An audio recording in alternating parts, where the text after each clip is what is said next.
Hi there, and welcome back to another English lesson on TV. We are your hosts. I'm Mr. Daryl. And I'm Miss Samantha. And today we will be discussing The Prince and the Pauper by Mark Twain. And it is specifically for grades 7, 8, and 9. Let's begin. First, on our agenda for today, we will review vocabulary words you need to know for our lesson and for the book. After that, we will have a look at the author, and understanding where he comes from can help us understand the book better. Absolutely. Then we'll get into the book's story, what happens in the summary. We should look at some characters after that. They are the parts of the story that move the story ahead. Mm-hmm. Then we'll look at the setting, otherwise known as the when and where. And from there, we will look at some main themes which kind of answer the questions of why and what. Mm-hmm. And finally, we will conclude by reviewing what we learned and going over a little homework. A little homework doesn't sound too bad. No, never hurt anybody.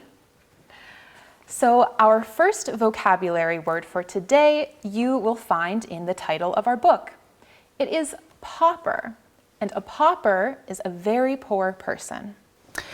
Our next word is royal, and it is also connected to the book title, but in a slightly different way. So a royal is a person that rules a kingdom. Mm-hmm. It could be a king or a queen, but their children are princes and princesses. So. Yes. The prince in our title. Mm-hmm. Next up, we have identity.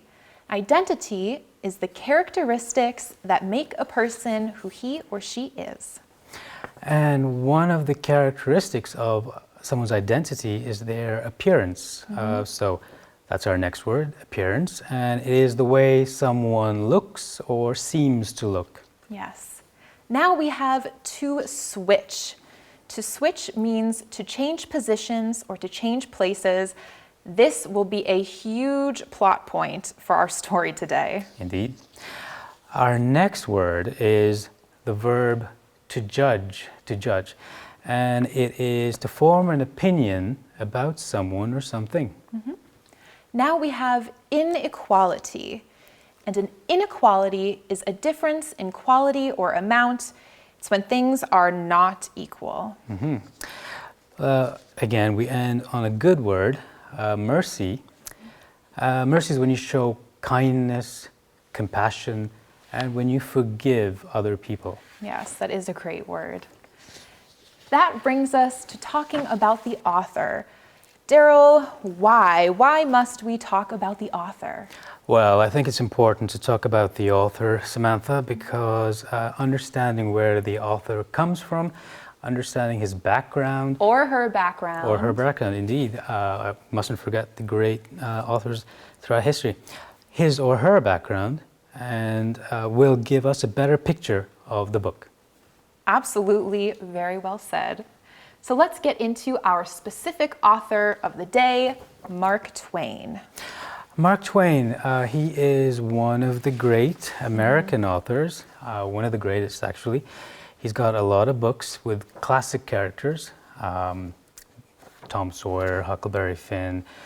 It might surprise you to know, Samantha, Mark Twain is not his real name. It's a pen name, what we call a writer's name. Sometimes writers take a fake name to write a book. His real name was Samuel L. Clemens. And he was born in the 19th century, early part of it, and he died in the 20th century. So he lived a long time. But there's another thing that's of very big importance, I think, to you in particular. It's the region he comes from. Yes! Mark Twain is from the southern part of the USA, which is also where I am from. We are very proud of that fact. And what we love also is that Mark Twain was really heavily influenced by his environment, by the southern US. I am very happy to say that things have changed a lot in the South compared to now compared to Mark Twain's time, because during his time there were a lot of inequalities. there was injustice, there was cruelty, and there was slavery, there were differences in wealth. So he was really influenced by this. But he wanted to say that, you know, even with all of these inequalities, we should treat people, no matter their background or their appearance, their identity, we should treat them and show them mercy. We should show them kindness. And I think that's beautiful. I think we're lucky to have come so far from that time to our modern time. I absolutely agree. Well, let's get into the actual story of The Prince and the Pauper now with our summary. Okay, well, here is the summary of the book. The Prince and the Pauper, it's a classic story about two boys who have very different lives and who one day manage to switch identities. Yes. One day, when the two boys, the pauper and the prince, of course, accidentally meet near the royal castle, they realize that they have very similar appearances. They look a lot alike. They talk, they become friends, and they are fascinated by the other boy's life and his experiences. So they make a plan to switch identities for a short amount of time, just to see how the other boy lives. They both face difficulties after that. They learn a lot about how people from different parts of society live. In the end, after a lot of excitement along the way, the boys switch back to their original places, with the prince becoming the king, of course, and the pauper becoming that king's advisor. Yes, it's a great happy ending, which we love. And we'll explore the characters a bit more now. Characters, yes, it's a good thing to have a look at characters because they are the moving points of the story. They get us from point A to point B. And there can be minor characters, there can be major characters, there can be protagonists, the main characters, or they can be antagonists, the villains or the bad guys of the story. Now this story is kind of unique in that it has two main characters. Yes, our two protagonists. First, let's start with Tom Canty. Now, Tom Canty is a pauper living in London, England. His life is very difficult because his father is a cruel man and they're very poor. Unfortunately, during this time, poor people were not treated well at all in London. But Tom, he really wants a better life for himself.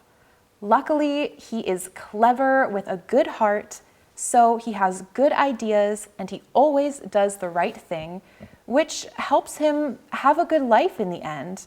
He lives to an old age, working in the castle as a helper to the king.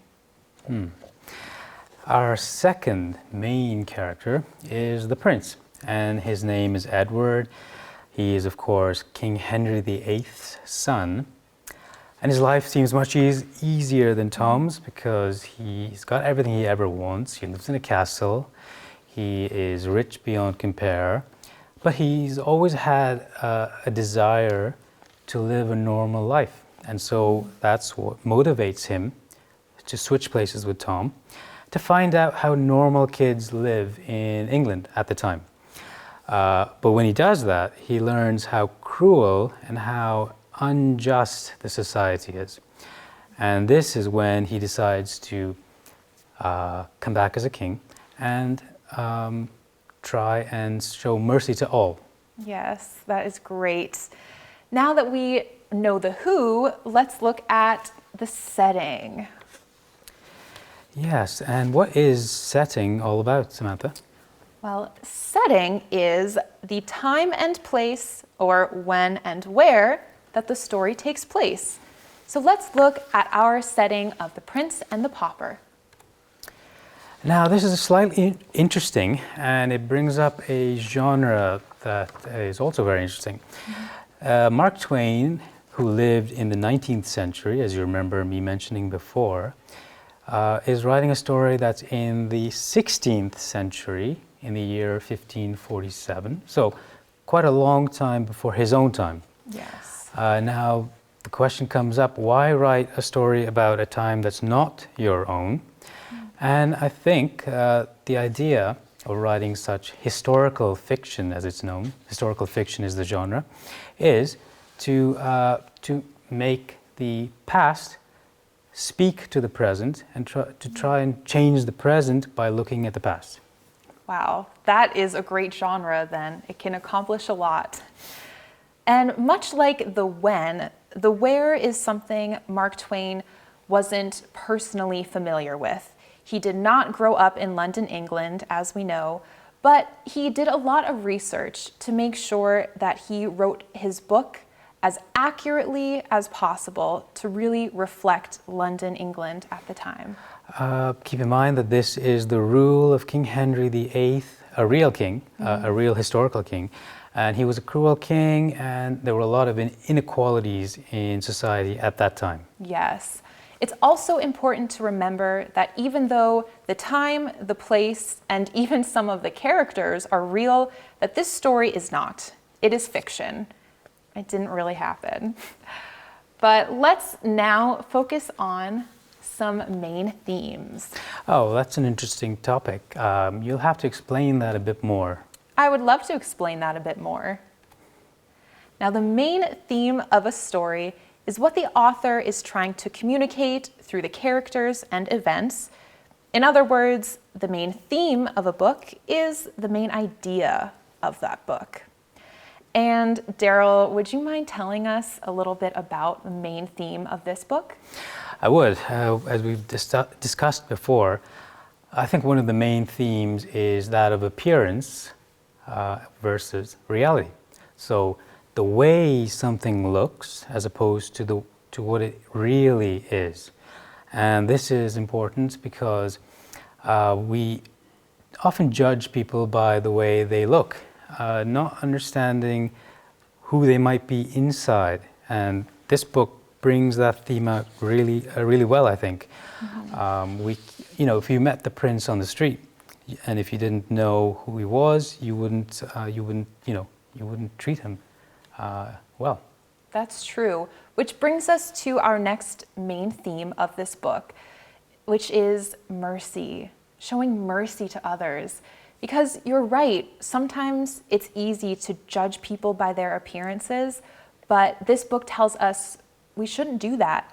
And no matter a person's appearance, no matter their identity, we really ought to treat them kindly, to treat them with compassion and show them that mercy that we all deserve, no matter our backgrounds.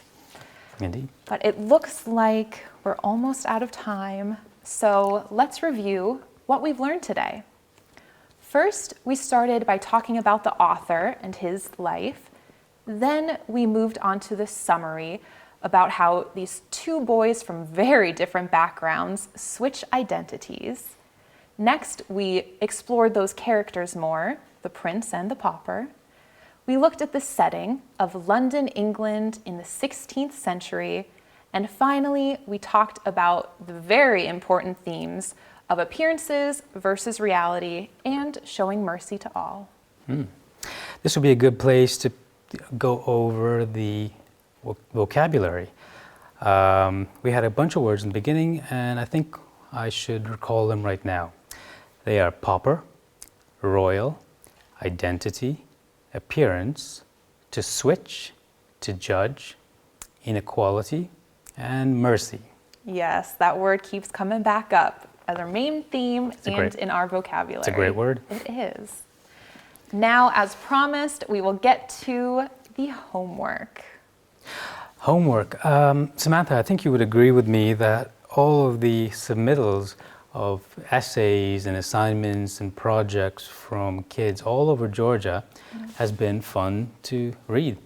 And I think this is a way for them to participate in the discussion that we have between ourselves. Yes, absolutely. We love hearing from you guys. All of your ideas on Robinson Crusoe were fantastic, and I know Daryl and I even got to learn something from all of you. So please continue to write us, because it is you know, it's a lesson, and we have to have that back and forth. Well said. On that note, today's question is it good or bad to judge others by their appearance, and why? Now, we know Mark Twain's answer to this, but we would love to hear what you think about it. So again, please submit those homework pieces to us to englishbookeducation.co.uk/homework. We'll be sure to read them. Thank you all so much for joining us on today's lesson on Mark Twain's The Prince and the Pauper. We'll see you all next week. And have a great week. Bye, everyone. Goodbye.